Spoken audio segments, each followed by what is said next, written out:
ৰাষ্ট্ৰসংঘৰ পৰা ভাৰত চৰকাৰৰ সংবিধানলৈকে সকলোতে উল্লেখ আছে যে পৃথিৱীৰ যিকোনো জাতি জনগোষ্ঠী যিমানে ক্ষুদ্ৰ নহওক কিয় সকলোৰে ভাষা, লিপি আৰু সংস্কৃতিৰ সংৰক্ষণ আৰু সংবৰ্ধনৰ কথা। কিন্তু পৃথিৱীৰ প্ৰায়বোৰ ভাষা আৰু লিপিৰ সংৰক্ষণ হৈছে যদিও সংৰক্ষিত হোৱা নাই অসমীয়া লিপি। অসমীয়া লিপি অপমানিত হৈছে। মঙলবাৰে গুৱাহাটী প্ৰেছ ক্লাবত আয়োজিত এক সংবাদমেলত এই অভিযোগ উত্থাপন কৰিছে হিতকল্প নামৰ স্বেচ্ছাসেৱী সংস্থাটোৱে। তেওঁলোকে ইয়াকো কয় যে আন্তৰ্জাতিক স্বীকৃতিপ্ৰাপ্ত আৰু ISৰ দ্বাৰা অনুজ্ঞাপত্ৰ প্ৰাপ্ত ইউনিকোড নামৰ সংস্থাটোৱে অসমীয়া লিপিক বাংলা লিপিৰে বিশ্ববাসীৰ মাজত পৰিচয় কৰাই দি আহিছে। কেৱল ইউনিকোডে নহয়, ভাৰত চৰকাৰেও অসমীয়া লিপিক বাংলা লিপি বুলিয়ে অভিহিত কৰিছে, যিটো অতি পৰিতাপৰ কথা। অসমীয়া লিপিৰ এটা স্বকীয় গৌৰৱোজ্জ্বল ইতিহাস আছে, গতিকে ইয়াৰ পৰিচয়টো বিকৃত হ'ব নালাগে কেতিয়াও।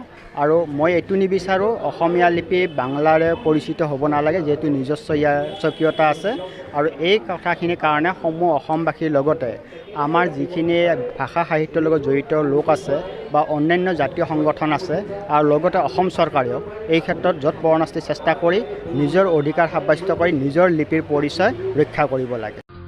স্বেচ্ছাসেৱী সংগঠনটোৱে ইতিমধ্যে ভাৰতৰ প্ৰধানমন্ত্ৰীলৈ অসমীয়া লিপিৰ স্বকীয়তাৰ দাবীত এক স্মাৰক পত্ৰও দিবলৈ সিদ্ধান্ত গ্ৰহণ কৰিছে আৰু ইয়াৰ বাবে 5 আগষ্টৰ পৰা এক গণস্বাক্ষৰ অভিযানো আৰম্ভ কৰিছে সংস্থাটোৱে। আশা কৰা হৈছে পৰৱৰ্তী সময়ত অসমীয়া লিপিয়ে আন্তৰ্জাতিক স্বীকৃতি লাভ কৰিব। কেমেৰা পাৰ্চন দিব্যৰ সৈতে ৰঞ্জিতা ৰাভা, প্ৰাইম নিউজ, গুৱাহাটী।